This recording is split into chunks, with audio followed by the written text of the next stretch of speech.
صحیح. اچھا ایک چھوٹا سا اور سوال ہے، یہ جو انہوں نے مجھے ابھی انہوں نے کہا کہ illusions ہوتے ہیں نا، لیکن ہر کسی کو تو یہ نہیں ہوتا. جب آپ اس راستے پہ ہوتے ہیں تو کئی دفعہ آپ کے خواب آپ کے اندر مطلب خواب ہوتے ہیں. لیکن اب جو میرا ایک سوال ہے وہ یہ ہے کہ خواب ہمیں سنانے سے منع کیا گیا، تو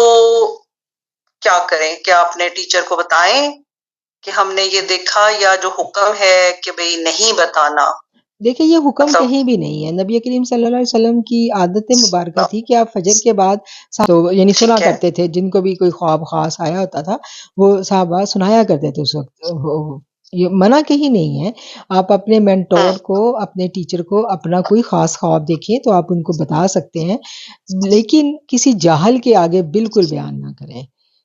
تو وہ اس کے بارے میں ہے، وہ جو ہے نا کہ وہ جو تعبیر جس کے بارے میں وہ جو ڈرایا گیا ہے، تو وہ ان کے لیے، ہاں تو وہ اس کے لیے جو جس کو بالکل معاملہ فہم ہی نہیں ہے، وہ تو آپ کا اور ہی بیڑا گرک کر دے گا، تو اس سے منع کیا گیا ہے. کیونکہ خواب میں، ہاں اب دیکھیں ہمیں جب ہم خواب کو پڑھتے ہیں ہمیں پتہ چلتا ہے کہ اب خواب جو ہے نا یہ بھی وحی کی ایک قسم ہوتی ہے. اللہ تعالیٰ ایک فرشتہ ہے مقرر کیا ہوا اللہ نے، اس کا کام ہی ہے کہ جب کسی بندے سے اللہ نے کسی بندے تک کوئی پیغام پہنچانا ہوتا ہے نا، تو وہ پھر خواب کی صورت میں اس تک وہ پیغام پہنچایا جاتا ہے. یہاں پر میں ضمناً ایک اور بات پیش کر دوں. کچھ بہنوں نے جیسے مجھے بھی خواب میں دیکھا اور کچھ باتیں، کچھ معاملات، اب وہ مجھے پوچھتی ہیں میسج کر کے، تو آپ نے ہمیں خواب میں یہ بات کہی یا اس طرح سے، تو اب مجھے کیا پتا میں نے کس کے خواب میں کیا کہا، مجھے تو نہیں پتا نا. تو میں اب آپ کو یہ بات بھی واضح کر دوں، وہ دراصل یہ ہوتا ہے کہ جس بندے کے ساتھ آپ کو دل سے محبت ہوتی ہے اور جس کو آپ جو آپ کا استاد ہوتا ہے، اس سے آپ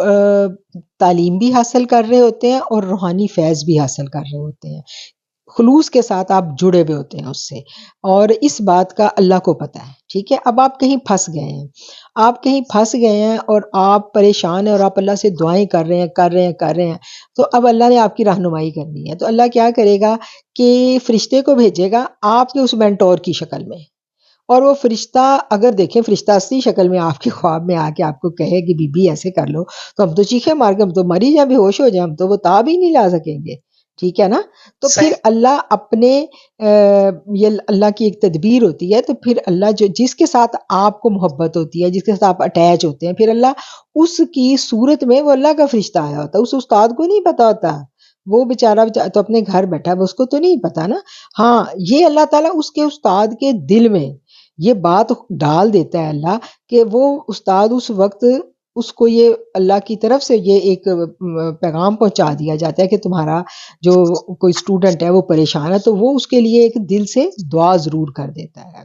اور پھر یہ ہوتا ہے کہ جیسے بزرگان دین ہوتے ہیں، جو بڑے بڑے پیران کرام ہوتے ہیں، ان کو اللہ تعالیٰ نے یہ قوت دی ہوتی ہے کہ جن کو پھر یہ اگلی ایک بات آ جاتی ہے، اگلی ایک منزل آ جاتی ہے جس کو ہم کہتے ہیں نا ہمزاد، انہوں نے اپنا قابو کیا ہوا تھا، تو وہ پھر اس مقام پر ہوتے ہیں کہ ان کا اگر کوئی مرید جو ہے وہ کسی پریشانی میں ہے، اور وہ پھر اللہ تعالیٰ ان کا مینٹور ہے اس تک اللہ ہی پیغام پہنچاتا ہے، تو پھر وہ اپنا ہمزاد اس تک پہنچاتے ہیں اور وہ اس کی ہیلپ کرتا ہے. جو ہمیں بہت سارے واقعات ملتے ہیں نا کتابوں میں کہ وہ پیر آ گئے اور انہوں نے اپنے پیر کو بلایا اور پیر آ گیا اور پیر نے مدد کی، تو وہ دراصل ہوتا سارا کچھ اللہ کے حکم سے ہی ہے، اور اللہ نے اپنے ان برگزیدہ بندوں کی ڈیوٹیاں لگائی ہوتی ہیں کہ آپ یعنی جیسے کہتے ہیں نا کہ ساری جو بھیڑ بکریاں نا اس کا ایک ایک چرواہا اللہ نے مقرر کیا ہوتا ہے. تو یہ اللہ کا پورا سسٹم ہے نا. جیسے روحانی دنیا ہے، جیسے اس دنیا میں ہر علاقے کا ایک اللہ تعالیٰ نے ایک گورنر مقرر کیا ہوتا ہے، ایسے ہر علاقے کا ایک روحانی طور پہ بھی ایک گورنر مقرر ہوتا ہے، اور پھر اس گورنر کے نیچے بہت سارے چھوٹے ہوتے ہیں. تو وہ جو بہت سارے چھوٹے ہوتے ہیں نا، وہ اپنے اپنے علاقے کی بھیڑ بکریوں کا خیال رکھتے ہیں اور ان کے لیے یعنی روحانی طور پر ان کی ہیلپ کرتے رہتے ہیں. اور یہ جو نیک لوگ مطلب لوگوں کو خوابوں میں آتے ہیں اور بزرگان دین دکھائے جاتے ہیں، تو وہ مطلب وہ یہ سسٹم ہوتا ہے اللہ کا.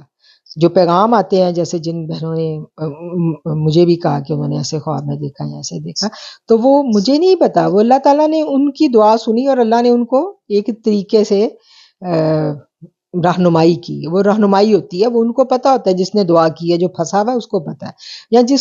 جس تک اللہ نے کوئی میسج پہنچانا ہوتا ہے، یہ اللہ نے پہنچانا ہوتا ہے میسج، وہ اللہ کیسے پہنچائے گا، وہ اللہ کو پتا ہے، وہ پھر اللہ ایسے ہی کرتا ہے، ٹھیک ہے نا. وہ اسی لیے وہ کہتے ہیں نا کہ جس کے پاس مناسب علم ہو اسی سے آپ تعبیر پوچھیں، ویسے مت پوچھیں. جزاک اللہ خیر. چلیے.